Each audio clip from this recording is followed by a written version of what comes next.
crazy? Let's talk about it right now on the NFL Daily News Update. Time to throw. Let's it rip. He's got it.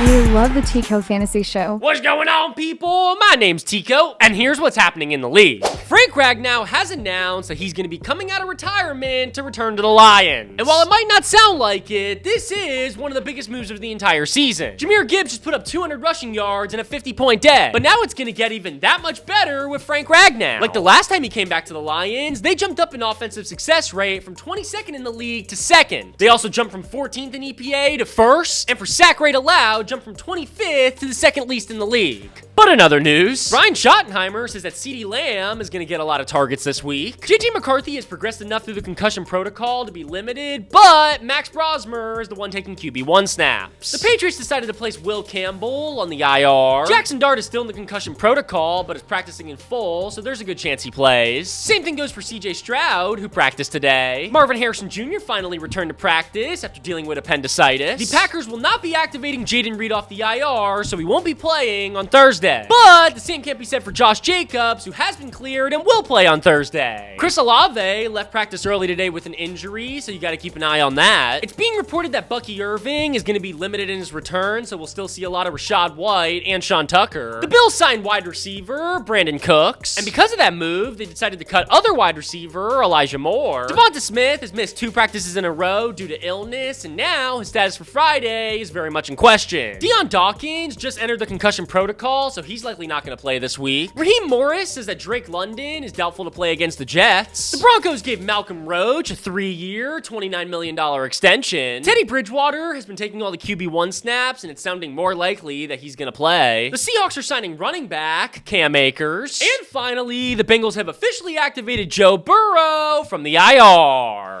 If you want to stay up to date with daily NFL news, make sure you're following.